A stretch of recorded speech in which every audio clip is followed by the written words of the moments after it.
In this video, you will learn important maths equations you'll need to recall for A-level biology. As you know, no equation sheet is provided in the exams. So today we will review these equations, discuss common exam errors and tips for using these equations. Then, as all good revision should test your recall, there will be an opportunity at the end to test your knowledge.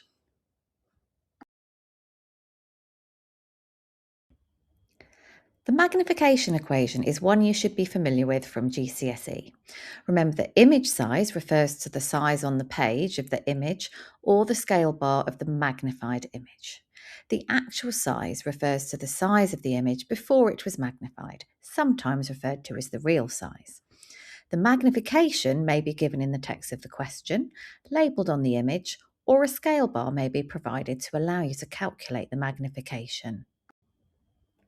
The most common errors students make when applying this equation are conversion errors. Students often measure in centimetres, then convert wrongly. If you always measure in millimetres, you'll always remember to convert to micrometres by multiplying by 1000. To use the scale bar, measure the length of the scale bar in millimetres using your ruler. Convert into micrometres, as this will normally be the unit the actual measurement has been given in, so multiply by 1000. Then divide this by the actual size given next to the scale bar. In the example here, we have 10 micrometres. The cardiac output equation is learned in the topic of animal mass transport. Cardiac output is the total volume of blood leaving the heart in 1 minute. Cardiac output will need to change in order to respond to the metabolic demands of cells for oxygen for aerobic respiration.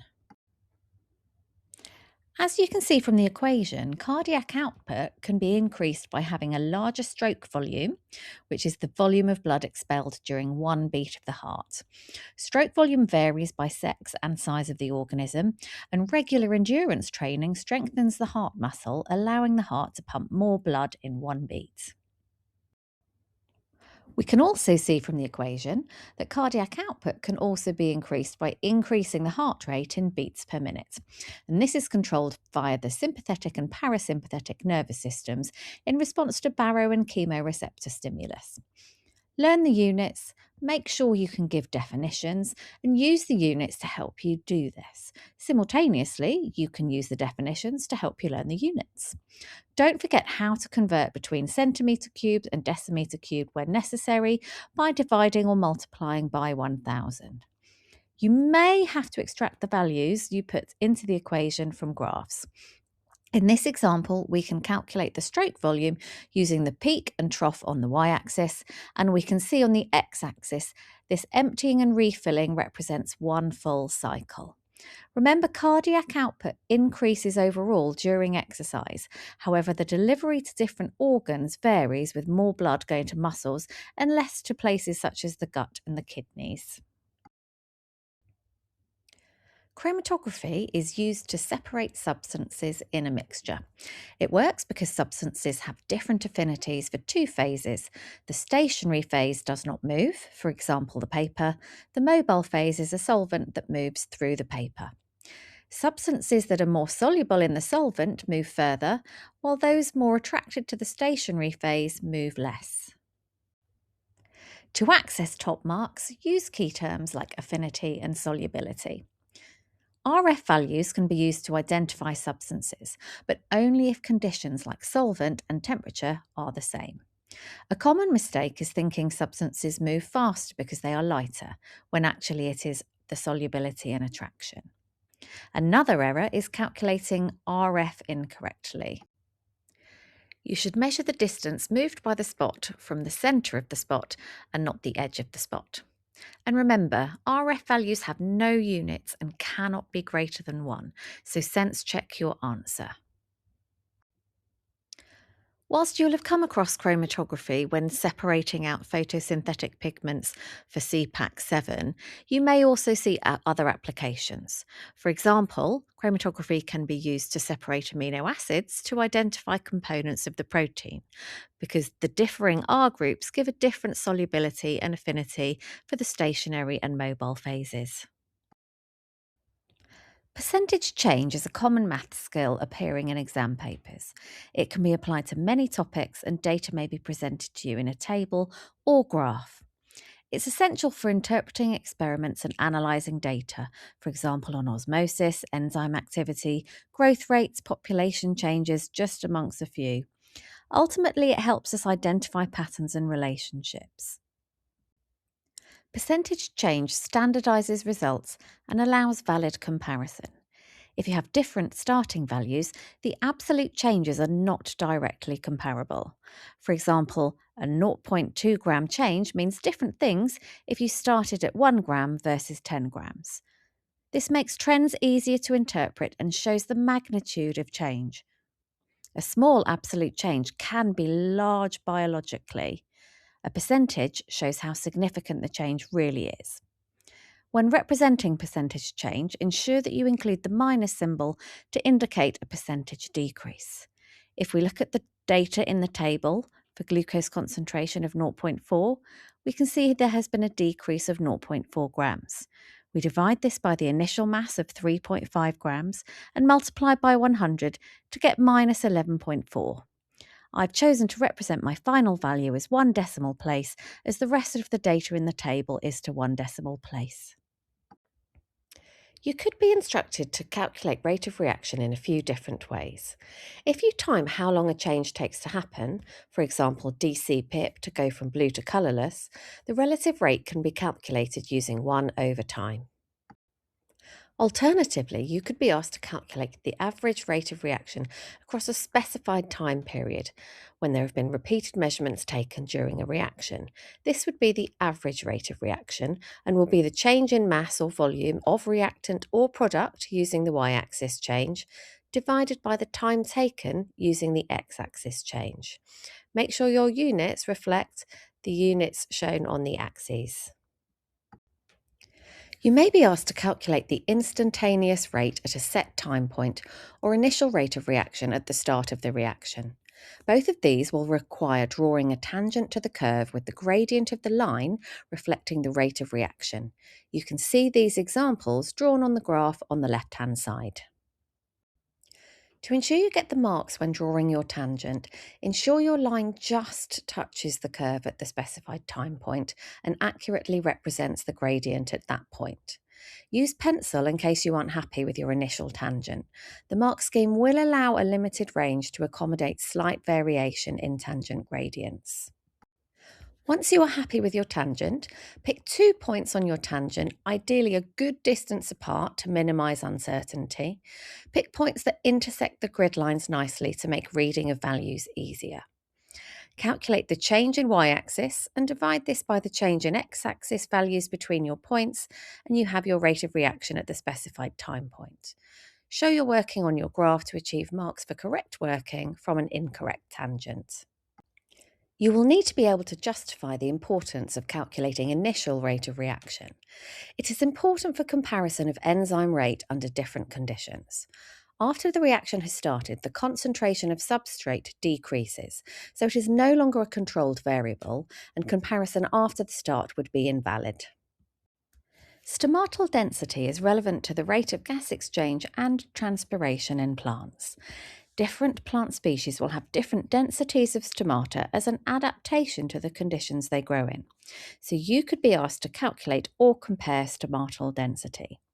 It can be calculated by dividing the mean number of stomata across multiple fields of view and dividing by the area of the field of view. To ensure you don't drop marks, ensure you refer to the density of stomata and not the number or concentration of stomata. Number lacks reference to the area size, and the concentration refers to the amount of something in a set volume. In the example shown, I have 2 fields of view with 4 and 5 stomata. To calculate the mean, I add 4 and 5 and divide by 2 to get a mean of 4.5 stomata per field of view. The area of the field of view in this instance is a circle, so I use pi r squared to calculate the area of one field of view. To find the radius, I divide the diameter by 2. Ensure you don't accidentally substitute the diameter into the equation. Make sure you calculate the radius first. Area could also be shown as a square, and you would use length times height to calculate area in this instance. Now imagine I've been asked to give the density of stomata in millimetre squared. First I must convert my measurements into millimetre squared by dividing by 1,000, then I substitute into the equation. You cannot convert area values by multiplying or dividing by 1,000. You will have calculated mitotic index in CPAC 2, most probably on garlic root tips. The root tips contain meristems, plant stem cells, which divide rapidly by mitosis. As with all CPACs, you must ensure that you are able to risk assess, provide and evaluate the method as well as interpret the results. The mitotic index can be calculated by adding all of the cells with visible chromosomes, prophase, metaphase, anaphase and telophase, and divide this by the total number of cells seen. The index should produce a number between 0 and 1. In the example shown, we can see 10 cells with visible chromosomes of the 22 cells in the image, giving a mitotic index of 0.45. It can also be presented as a percentage if you multiply by 100 to 45%, but you should look very carefully at instructions in the question or presentation of the data that suggest which version of the equation you should use, an index between 0 and 1 or times by 100 to give a percentage. You should also be able to interpret the values with respect to the proportion of the cells in each phase of the cell cycle. For example, in the image shown, 12 out of 22 are in interphase, which equates to 55% of cells shown. This suggests that 55% of time is spent in interphase in the cell cycle. If a cell were to take 24 hours to undergo one full cycle, 55% of this 24 hours will be spent in interphase, which equates to 13.1 hours. When applying knowledge of mitotic index, it is important to know that in plants, as cells get further from the tip of the root and elongate to grow instead, the mitotic index decreases. You could also be provided with information on mitotic index in animal cells and asked to link your understanding to uncontrolled cell division in cancer. A higher mitotic index is seen in cancerous tissue. The Biodiversity Index considers both species richness and abundance to give a measure of biodiversity. Species richness refers to how many different species are present. Abundance refers to the population sizes of each species. The equation doesn't need to be recalled in full, but you should know that capital N refers to the total number of all organisms, lowercase n refers to the number of an individual species. You'll need to be able to substitute correctly into the equation, and do watch out for varying versions of this equation that you may see in revision videos for other exam boards. You will need to multiply the total number of all species by 1 less than this value. In our example, this gives us 870, and this will go on the top as the numerator. For each species, calculate n multiplied by n minus 1. Add these values together to calculate what will be entered on the bottom of the equation. In our example, we have 216. Once we have substituted these into our division, we will have a biodiversity value to interpret. Your value should be above 1, and overall a higher value reflects greater diversity and more ecosystem stability. A value of 1 to 5 suggests relatively low diversity with uneven distribution where largely one species dominates. A value of 5 to 20 suggests moderate biodiversity with some variety and multiple dominant species. 20 plus suggests high biodiversity with many species and relatively even distribution, as we would expect in a woodland or rainforest. Some common errors using the equation include not noticing that total numbers have already been calculated in the table, and instead using the bottom row of values as another species, thus incorporating them into the equation as lowercase n instead of capital N. So do remember to check the column and row labels carefully.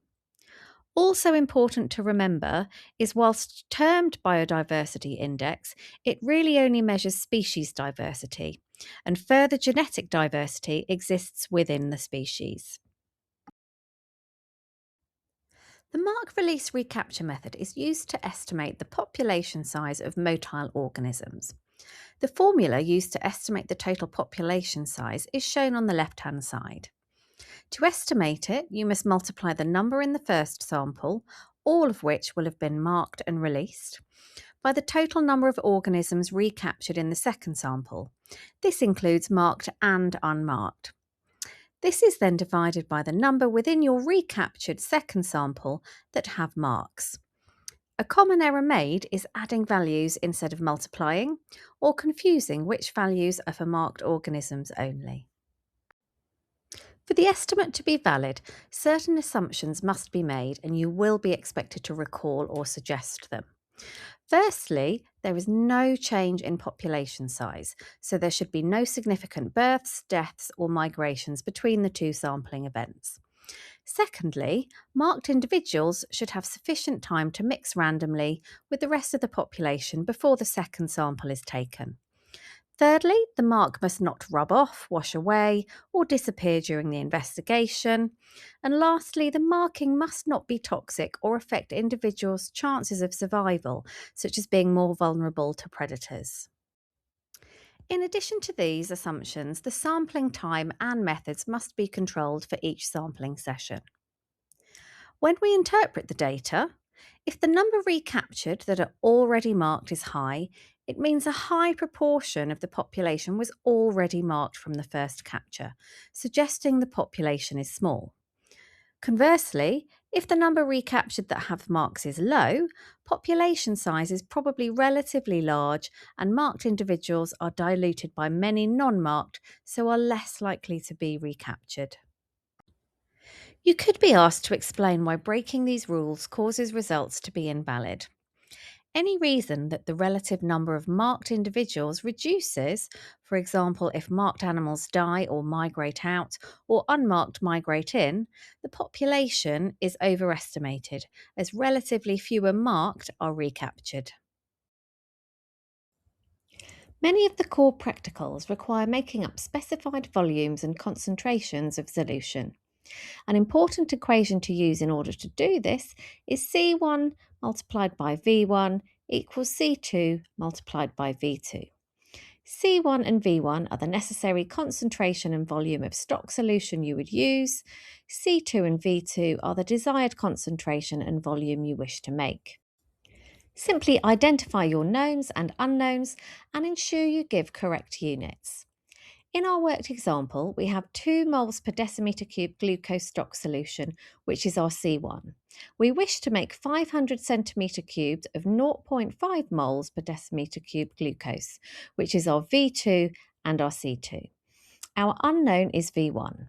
How much of our stock solution do we need to use to make our desired solution? When we arrange our equation and substitute in, we have calculated that we need to add 125 centimetre cubed of our stock solution, and to make this up to a volume of 500 centimetre cubed, we will need to dilute it with 375 centimetre cubed of water. A linear relationship is a straight line relationship where the rate of change is constant. As one variable increases, the other changes at a constant rate. This does not mean they change by the same amount, but by the same rate or gradient. You're expected to recall that a linear relationship on a graph can be defined by y equals mx plus c. M is the gradient of the line, y is the y-axis value, x is the x-axis value, and c is the intercept on the y-axis, which you may not have if data is in a table. If we think back to our rates of enzyme reaction topic, we know that the gradient is the change in y divided by the change in x. This can be represented as y minus y1 equals m multiplied by x minus x1.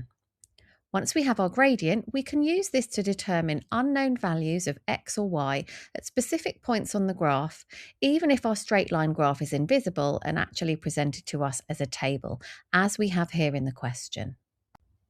Here we have a set of data and have been told there is a linear relationship. The left-hand column, concentration, will be x, water potential will be y.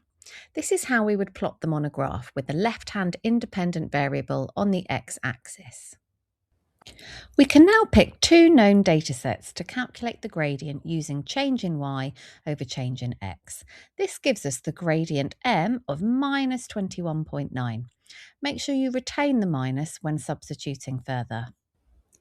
We can then take one data pair from the table, we will call them x1 and y1, and known y of minus 3.60 and our calculated gradient and substitute into the equation. When we rearrange and solve, we have our concentration of sucrose solution of 0.18 moles per decimeter cubed. Now we can sense check our answer to see if our values fit the position of data in the table, and we can see that 0.18 and minus 3.60 fall together partway between our second and third data pairs and fit the linear pattern nicely. Hardy-Weinberg equations apply when a population is in dynamic equilibrium. If all conditions are met, allele frequencies stay constant. If allele and genotype frequencies change, we know that the population is evolving and the assumptions are not met. It is vital that you can state these assumptions or identify in a question description if a population does not meet assumptions. For example, you could have a question about warfarin resistance in rats. Warfarin is a chemical used to kill rats. Therefore, the population is under a selection pressure by use of warfarin, and Hardy-Weinberg rules do not apply. It is important that you know what each parts of the equation refer to, and you do not confuse allele frequency, genotype frequency, and phenotype data provided in the question. Remember, an allele is a version of a gene. Genotype is the combination of alleles of a gene in an organism, and the phenotype is the characteristics shown as a result of the genotype in the environment. You may be given a question with some data on frequency of an allele, a genotype, or a phenotype, and this data could be given as a percentage, decimal, fraction, or ratio. You will be told which alleles are dominant and recessive. In the question shown, we are told that the allele for red flowers is dominant. This will therefore reflect P in our equations. We need to find the percentage of heterozygotes reflected by 2pq. The first step is to convert any data into decimals.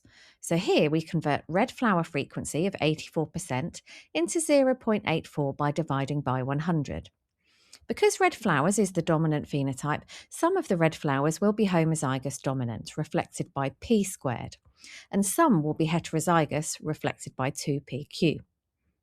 Whilst at the minute we do not know the relative proportions, this does allow us to calculate q squared, the frequency of the homozygous recessive genotype. So for step 2, we subtract 0.84 from 1. We then square root this value of q squared, 0.16, to find q equals 0.4. Once we know the frequency of the q allele, we can perform step 3 and substitute into p plus q equals 1 to find p. So we now know that the frequency of the p allele is 0.6. Now we know p and q. We can now substitute into 2pq, the heterozygous genotype, to find the frequency of heterozygotes as directed in the question. Once we have our frequency as a decimal, we can convert this into a percentage by multiplying by 100. Always check carefully to see how the examiners want you to present your data. Now we've reviewed and refined our understanding of how to use the equations, let's test your recall. Pause the video, grab a pen and paper, and have a go at answering these questions.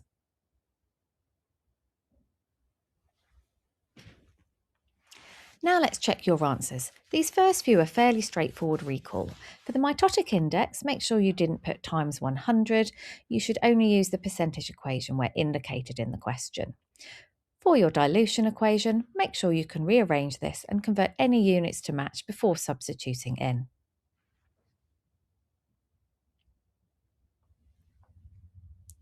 For question 7 here, we don't have a series of time points across which a reaction took place or the change in amount of a reactant or product. So here we had to use the 1 over time equation. For question 8, make sure you can rearrange this question to find the gradient m by change in y over change in x. You can presume c is 0 if you do not have any information on it. And for question 9, pay attention to the correct use of the terms allele and genotype. For our mark release recapture, pay careful attention to which numbers represent marked and unmarked. They are commonly confused. Also make sure you state the equation in full, not just n1 times n2, etc.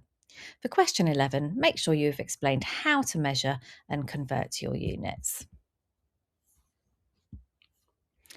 That's your review, refinement and recall done. If you want to cement it further with more practice using the equations, check out the information below for further resources.